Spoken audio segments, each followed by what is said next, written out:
Welcome. This is a portion of a 2-hour conversation that took place in June of 2019 after the NRA national meetings. A conversation about NRA with Mac from Military Arms Channel, Jeff Knox from Firearms Coalition, Rob Pincus from I.C.E and 2AO, Shawn from We Like Shooting, and Jared from Guns and Gadgets. Together, we talked about the current state of the NRA, where it's going, and what we can do. Links to each of the participants and the full 2-hour conversation are available below. Not only that, they speak out of both sides of their mouths. Like take the bump stock ban, for example. The joint statement still exists on their website where they call for regulation of bump stocks, yet they put out press releases saying that they oppose all bump stock laws.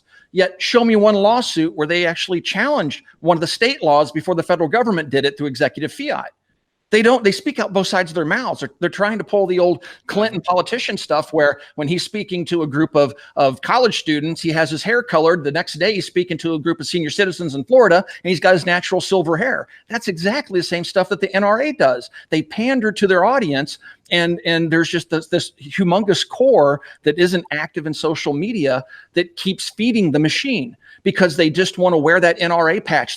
Because they built it into a lifestyle brand that if you're not an NRA member, you're not a true gun owner. You're not a true Second Amendment supporter. And it's all false. It's all marketing. And it's so frustrating trying to wake people up to this fact. And it's not because we're trying to burn the NRA down. We're just trying to get the members to wake the hell up so they can fix what's wrong. But now it's almost too late because the state of New York's going to take them down. The IRS may take them down. They've screwed up so bad and it's gone so public now that I don't know how it's going to be saved.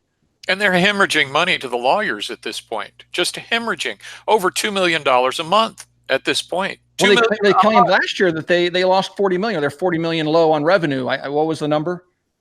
Well, yeah. 30, I mean, it depends. All right, they're playing accounting tricks. Right. Well, on the attorney's fees, I literally just read an article today, and you got to question where it came from, the validity. But they're claiming almost $1 million a day right now with everything that they're facing from ACMAC and vice versa.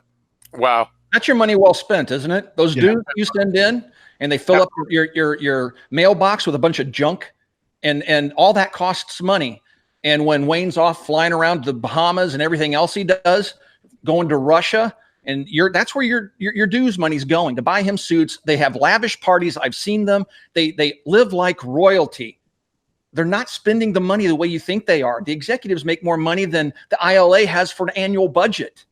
It's ridiculous. They depend on the existence, like over the decades, and what are the tradition they've created or whatever, and what we all assume it is. So I think you made a great point there, and they're engineering it into a lifestyle brand. Oh, they absolutely have made it into a lifestyle brand. Yeah.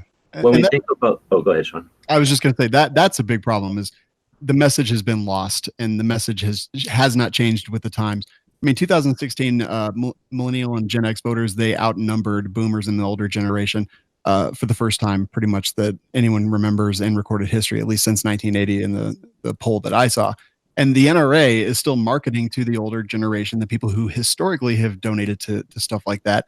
And they just, they have not changed. It's a huge problem. They're just stuck in whatever they are. And the message has been lost. You know, the younger generation coming up has different concerns, but no, they're just stuck there lying and doing what they've always done. This is a portion of a 2-hour conversation that took place in June of 2019 after the NRA national meetings. A conversation about NRA with Mac from Military Arms Channel, Jeff Knox from Firearms Coalition, Rob Pincus from I.C.E and 2AO, Shawn from We Like Shooting, and Jared from Guns and Gadgets. Together, we talked about the current state of the NRA, where it's going, and what we can do. Links to each of the participants and the full 2-hour conversation are available below.